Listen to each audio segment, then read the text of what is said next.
경제적 해자라는 책을 지금 읽고 있는데 제가 지금껏 투자했던 회사들이 과연 해자를 가지고 있었는지 생각해보게 되네요. 대표님 어떤 회사가 막강 해자를 가지고 있는지 어떻게 판단하시나요?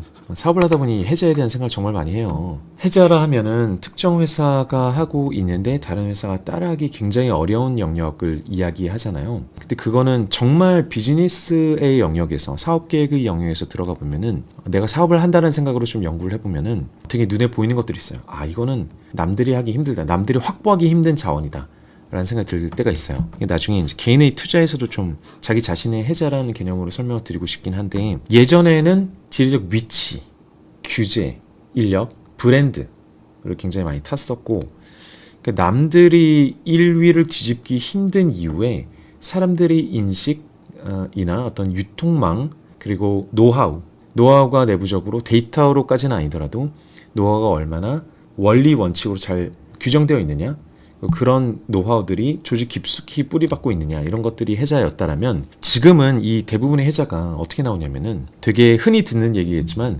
데이터와 R&D로 거의 다 설명이 가능합니다.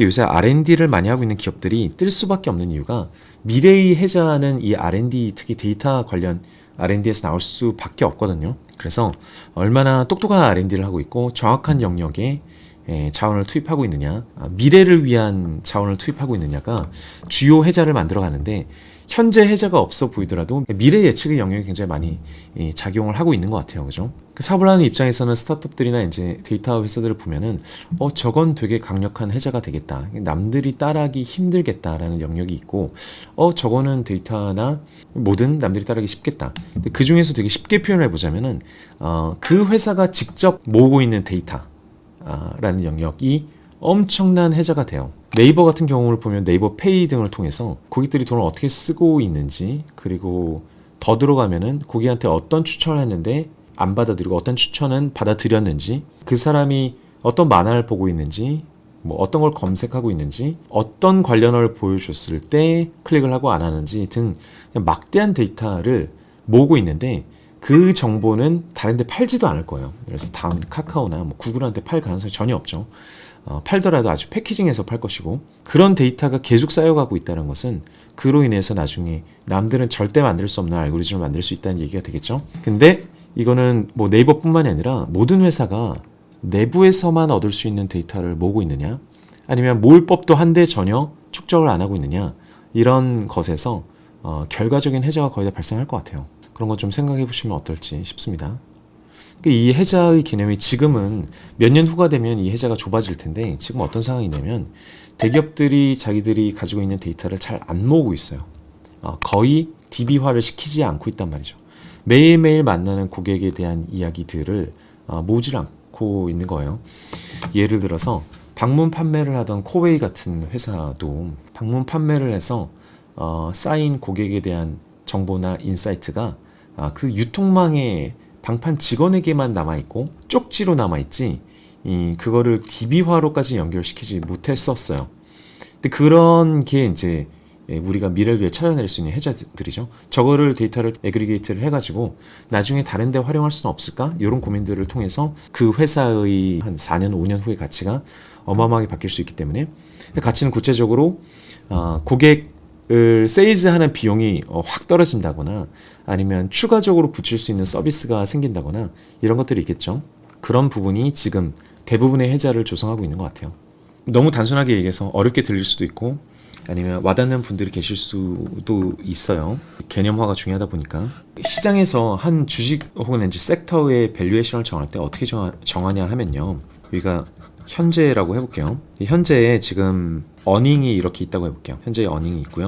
1년 후에 어닝이 있다고 해볼게요. 그 애널리스트들이 예측하고 있는 어닝이겠죠. 그럼 내년에 이 정도 오를 것이다. 그럼 지금 가격을 기준으로 봤을 때 PER이, 그러니까 지금의 가격이 어닝, 즉 실적 대비 한 10배다 라고 얘기를 했다고 쳐볼게요. 근데 내년에 어닝이 한 10% 정도 성장할 거기 때문에 내년 기준으로 PER을 보면은 PER이 9배다. 그죠? 현재 기준의 가격과 내년에 어닝을 비교한다면. 근데 요거는 애널리스트들이 다 예측치를 두겠죠. 근데 시장은 실제로 어떻게 하냐면은 미래의 성장성을 본다고 하잖아요. 미래의 성장성을 보는데 여기서 여러분들이 생각해 보실 만한 부분은 굉장히 어려운 얘기일 수 있습니다.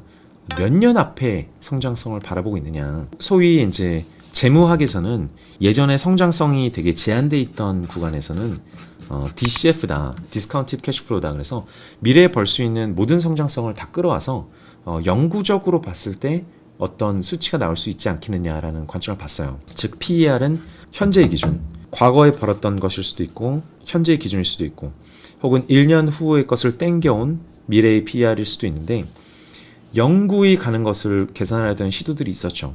근데 문제는 현재로 보고 있지도 않고 1년 후로 보고 있지도 않고 영구히 보고 있지도 않다는 게 문제예요. 그럼 이런 화두를 던져볼게요. 7.5년 후 7.5년 후에 돈을 얼마를 버는지를 시장이 바라보고 있다고 해보죠.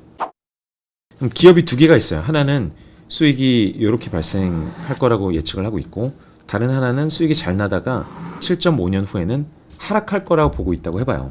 그러면 시장이 7.5년 후를 바라보고 있을 때는 요 A기업에 B기업보다 훨씬 높은 PER을 주고 있겠죠. 그죠?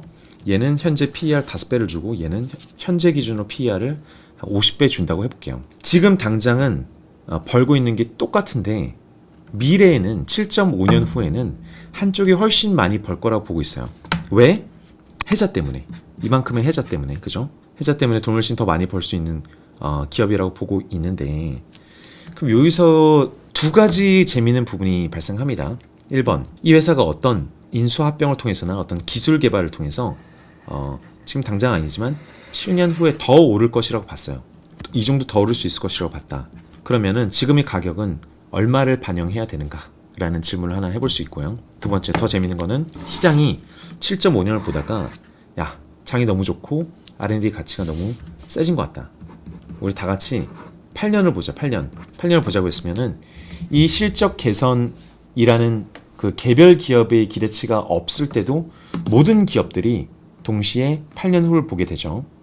그러면 8년 후에 실적이 나빠질 것으로 보이는 어떤 거시적이거나 아니면 기술적 해자를 갖추고 있지 못한 기업들은 시장이 더 멀리 보면은 오히려 밸류에이션이 더 낮아져요. 그리고 기술력이 있다고 생각하는 회사들은 시장이 멀리 볼수록 더 높은 밸류에이션을 받게 됩니다. 반대로도 마찬가지겠죠. 시장이 특정한 어떤 거시적인 수급 상황에 의해서 더 짧게 보기 시작하면은 두 개 간의 가격이 좁혀집니다. 이게 다 전부 가설이에요. 두 개의 민감도가 있는 거죠.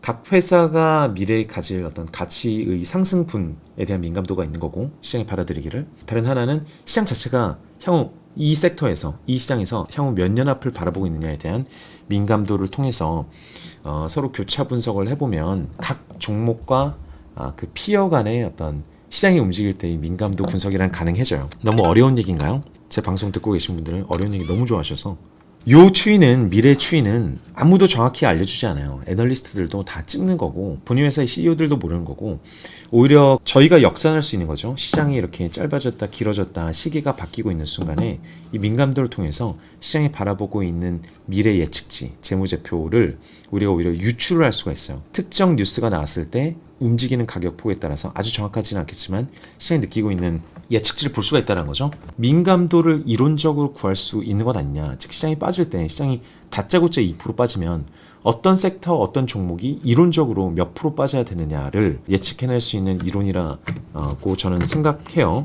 이거는 독자적인 이론입니다. 시장이 다 같이 5% 빠져서 다들 정신이 없을 때 얘는 시장 5% 빠질 때 7% 빠져야 되는 거 얘는 3% 빠져야 되는 앤데를 약간이라도 통계적 우위를 가지고 유추해낼 수 있으면은 차익거래가 가능하겠죠. 임플라이드 볼 같은 내용이네요. 맞습니다. 임플라이드 볼이 옵션 가격에 내재되어 있는 어떤 이론적 기준가를 구하기 위해서 만들어낸 가상의 개념이거든요. 근데 주식에서도 똑같다. 주식의 임플라이드 볼이 무엇이냐라고 묻는다면 저는 정확히 이렇게 답할 것 같아요.